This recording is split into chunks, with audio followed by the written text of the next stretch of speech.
세 번째 영상입니다. 자, 여러분들이 소감 남겨준 걸 보니까 아무래도 간결하게 설명하는 게 여러분들이 다 좋아하시더라고요. 그래서 제가 최대한 핵심만 좀 말씀을 드리고 계속 넘어가도록 하겠습니다.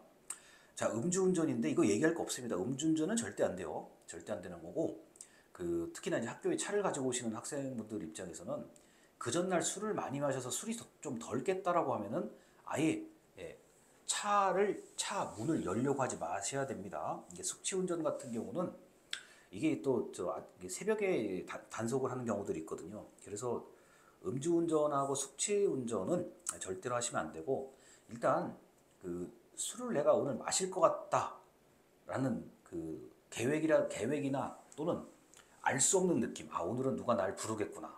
오늘은 내가 뭐 수원역 또는 어디에서 술을 한 잔 마실 가능성이 높다라고 하면은 차를 안 가져가셔야죠. 그게 맞는 거예요. 음주운전은 예전에 제가 어렸을 때 공부할 때는 뭐 혈중 알코올 농도 몇 퍼센트만 다 외웠는데 그 의미가 없어요. 왜냐하면 음주운전은 가장 명확한 기준, 단속 기준이 있고, 뭐 측정기에 측정해서 딱 나오는 게 정답이에요. 이거는 뭐 속일 수가 없어요. 그래서 그걸 외우는 거 혈중 알코올 농도를 외울 이유가 전혀 없습니다. 그냥 안 하셔야 돼요, 이거는요. 자, 그리고 이제 환자와 의사, 이게 의료사고 문제인데, 자, 환자와 의사는 계약 관계예요. 내가 감기가 걸려서 동네 병원을 갔다. 자, 들어가서 접수하고 의사 선생님 말 듣고 처방전 가지고 계산하고 나오면 그 순간까지가 계약 관계입니다. 그래서 진료하는 것도 포함되고 비밀 준수의 의무가 있고 진료 기록도 당연히 보관을 해야 되고요. 그 다음에 의사는 환자에게 설명을 할 의무가 있습니다. 그리고 주의, 그러니까 평균적인 수준의 주의, 그러니까 신경을 써야 된다는 얘기를 하고 싶은 거예요. 자, 그리고 여러분이 만약에 궁금하다 그러면은 정확하게 물어보셔야 돼요. 좀 이렇게 그 이게 어설프게 물어보거나 아니면 뭐 두루뭉술하게 물어보면 당연히 답변이 원하는 답변이 안 나와요. 그래서 그 여러분이 감기 걸리고 배 아픈 정도로 뭐 설명을 해달라는 것까지는 아닌데, 이제 내가 뭐 하루 이상 입원을 해야 된다 이런 경우, 그 다음에 이제 치과에 다니시는 분들이 많을 텐데 이제 뭐 교정을 해야 된다, 뭐 보철물을 제작해야 된다 이런 것들하고, 그 다음에 이제 내가 뼈가 부러졌다, 다리, 금이 갔다 이런 거 있죠. 이런 것에 대해서는 궁금하면 정확하게 물어보셔야 됩니다. 자, 그래서 의료과실은 의사가 평균적 수준, 그러니까 의사 자격증을 가진 사람이 평균적인 의사의 어떤 입장에서 지켜야 하는 의무를 위반했을 때 의료과실로 인정이 되는데, 이 평균적 수준이 그냥 우리가 알고 있는 일반인이 평균적 수준이 절대 아니에요. 이거는 의사의 의료행위의 평균적 수준이기 때문에 전혀 이거는 우리 일반인의 그런 평균적 수준이 아닙니다. 자, 그리고 성형수술은 설명의 의무를 제대로 다하지 않으면 손해배상 책임을 의사가 환자한테 질 수 있습니다. 무슨 말이다? 자, 성형수술은 생각보다 난이도가 높은 수술이에요. 왜냐면은 일단 한 번에 이게 제대로 끝나지 않으면 다시 하기가 좀 까다로운 수술일 뿐만 아니라, 이게 아무래도 보통은 얼굴이잖아요. 외형에 대한 거기 때문에 수술을 받는 사람들이 엄청나게 관심이 많죠. 자, 그럴 때 이제 설명의 의무를 당연히 의사 선생님이 해야 됩니다. 이게 특히나 본인이 어떤 특정한 약에 대한 뭐 부작용이 있다던가, 아니면은 내가 어떤 지병을 가지고 있다던가, 뭐 여러 가지 그런 게 있으면 미리 얘기를 하셔야 되는 거고, 그래야 약 처방을 다르게 하죠.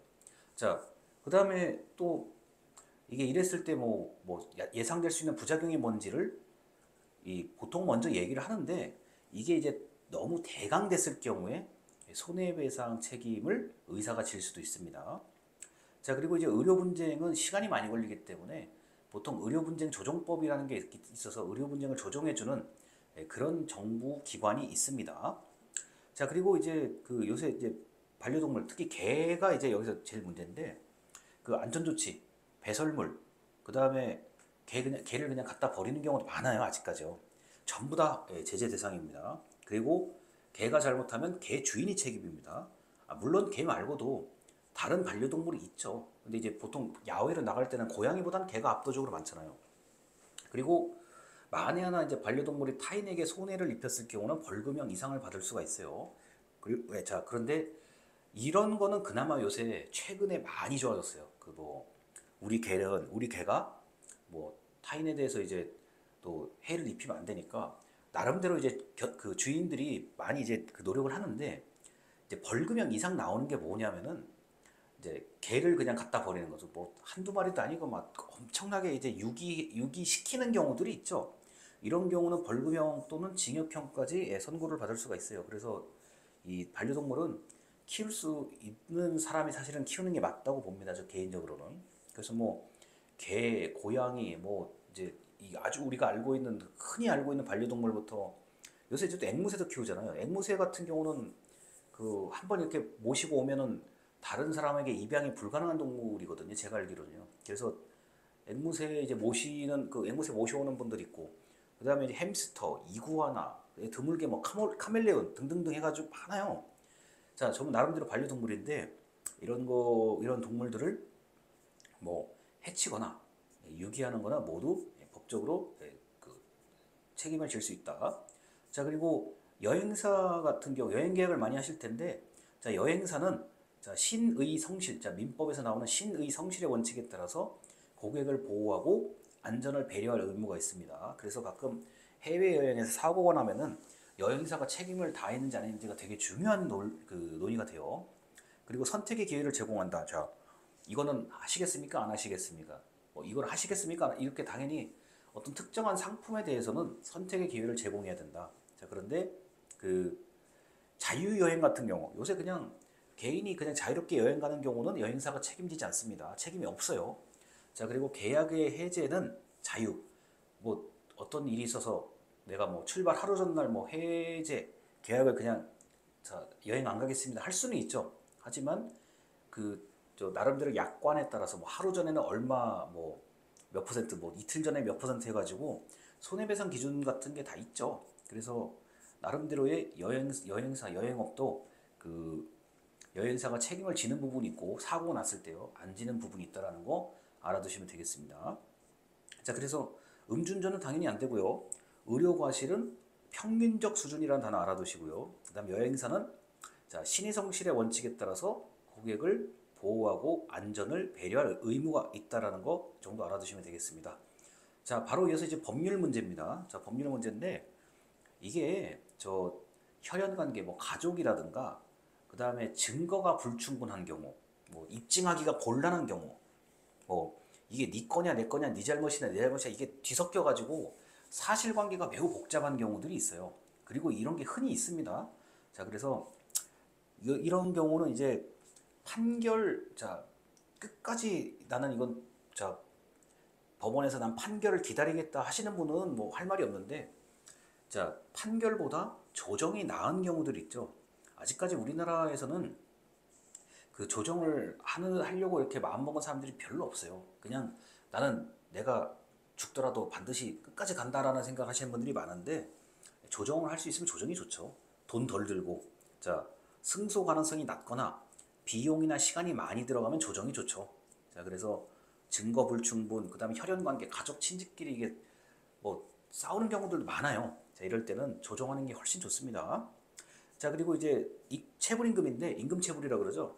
자, 소액의 임금을 자, 체불 늦게 준다라고 하면은 자, 사용자, 자, 보통 사장님은 근로자가 동의하지 않으면, 특별한 동의가 없으면 자, 2주 14일 이내에 임금을 지급해야 된다. 자, 소액입니다. 소액을 지금 분명히 표시를 해드렸어요. 자, 그래서 사전에 두 사람이 합의하지 않았으면 14일 이내에 지급을 해야 된다는 거. 자, 그 다음에 어떤 경우라도 퇴직금을 월급에 포함하면 무효입니다. 자, 이거는 외우셔야 돼요. 어떤 경우라도 퇴직금을 월급에 포함하면 무효입니다. 이런 사례들이 최근에 저는 본 적이 없는데, 당연히 월급은 월급이고 퇴직금은 별도로 지급을 해야 되는 거예요. 자, 어떤 경우라도 퇴직금을 월급에 포함하면 무효입니다. 이거는. 자, 1년간 계속 근무. 자, 그리고 주 15시간 이상 근로 조건을 충족하면 퇴직금을 받을 수 있는 대상이 된다. 그래서 1년이란 단어와 주 15시간 이상이라는 근로조건을 잘 생각해 보세요. 자, 그래야만 퇴직금을 받을 수 있다. 만약에 1년간 계속 근무도 안 하고 주 15시간 미만으로 일을 했을 경우에는 퇴직금 대상이 아니에요. 그래서 뭐 이걸 이렇게 외우기보다는 그 조정 14일 이내에 돈을 지급해야 된다. 뭐 무슨 일이 있더라도 퇴직금을 월급에 포함하면 안 된다라는 거, 이거 정도만 아셔도 여러분 뭐 아르바이트 하거나 단기 근로 하실 때 충분히 뭐 이 정도면 노동법 그냥 그 모르는 것보다는 한 100배 더 아신다고 보면 돼요. 이거는 제가 자신 있게 얘기해 드리는 건데 별거 아니잖아요. 지금 딱 네 줄이에요. 네 줄인데 요거 정도 알면은 뭐 내가 아예 노동법을 모르는 건 아니구나, 이렇게 생각하시면 되겠습니다.